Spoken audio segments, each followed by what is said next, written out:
Hello everyone, তোমরা সবাই কেমন আছো? আশা করি খুব ভালো আছো। তো আমার চ্যানেলের একটি নতুন ভিডিওতে তোমাদের সকলকে জানাই অনেক অনেক স্বাগত। আজকে যে রেসিপিটা নিয়ে চলে এসেছি সেটা হচ্ছে কিমা চানা। বিয়েবাড়ির স্টাইলে কীভাবে বাড়িতে বসে খুব কম সময় কিমা চানা বানিয়ে নেবে, এবং সেটাও আবার মটন কিমা দিয়ে, সেটাই তোমাদেরকে আজকে আমি শেয়ার করব। খুবই সহজ একটা পদ্ধতি, তো চলো দেখে নাও। তো কিমা চানা বানানোর জন্যই প্রথমেই এখানে কিছুটা টমেটো আর কিছুটা পেঁয়াজ এখানে কুচি করে কেটে নিয়েছি। এখানে আমি একটা টমেটো নিয়েছি আর 4-5টা পেঁয়াজ কুচি করে নিয়েছি। আর এখানে একটা পেস্ট বানিয়ে নিয়েছি যার মধ্যে আছে পেঁয়াজ, আদা, রসুন আর লঙ্কা। তো এগুলো আমি পরিমাণ মতো যতটা আমি চানা বা কিমা নিয়েছি তার উপরে ডিপেন্ড করে আমি একটা পেস্ট বানিয়ে নিয়েছি। আর এখানে দেখো আমি চর্বিওয়ালা মটন কিমা নিয়ে নিয়েছি। তো চর্বিওয়ালা মটন কিমা নিলে আরও টেস্টটা বেড়ে যায়। তো আমি পুরো রান্নাটাই প্রেশার কুকারে করব। তো আর আমি ব্যবহার করছি এখানে Emami healthy and tasty kacchi ঘানি মাস্টার্ড অয়েল, যেটার ঝাঁজ খুবই বেশি আর টেস্টও খুব ভালো হয়। তো আমি প্রেশার কুকারে এখানে তেল গরম হয়ে এখানে আমি 2খানা তেজপাতা দিয়ে দিয়েছি। তো তেজপাতা দেওয়ার পরে এরপর আমি এখানে পেঁয়াজ কুচিগুলো সব দিয়ে দেবো। তো পেঁয়াজটা দেওয়ার পরে পেঁয়াজটা একটুখানি ভালোভাবে তেলের সাথে নেড়ে চেড়ে নেব। এই রেসিপিটা তোমরা বাড়িতে খুব কম সময়, তো যদি হঠাৎ করে বাড়িতে কোনো অতিথি চলে আসে তাহলে খুব কম সময় রান্নাটা তোমরা অনায়াসে করে নিতে পারবে।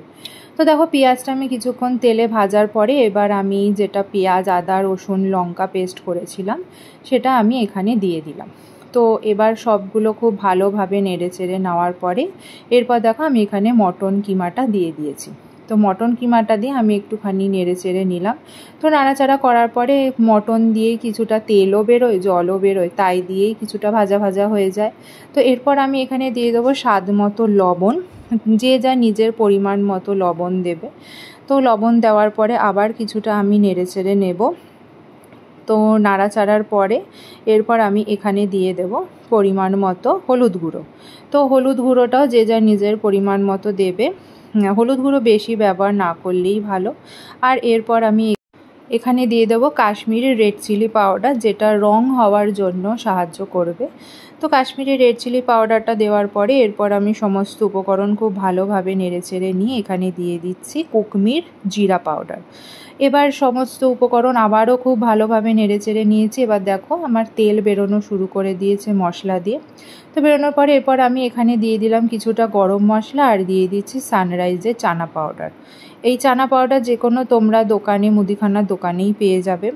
এরপর আমি সব শেষে দিয়ে দেবো টমেটোটা দিয়ে খুব ভালোভাবে নেড়ে চেড়ে নেব। যখন দেখবো তেল বেরিয়ে আসছে তখন এবার দিয়ে দেবো আমি এখানে চানাগুলো কিন্তু আমি আগে থেকে সেদ্ধ করে নিইনি, 2-3 ঘন্টা আমি এটাকে ভিজিয়ে রেখেছিলাম।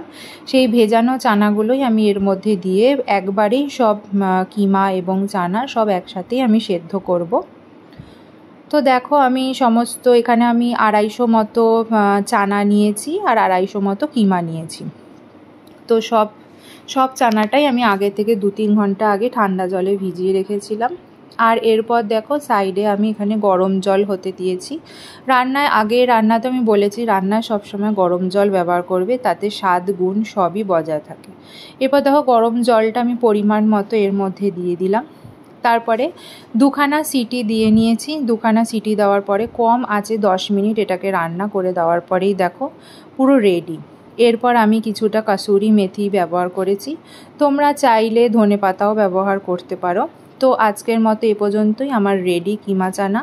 তোমাদের ভালো লাগলে অবশ্যই ভিডিওটা লাইক, কমেন্ট, শেয়ার করে দিও আর অবশ্যই সাবস্ক্রাইব করে দিও।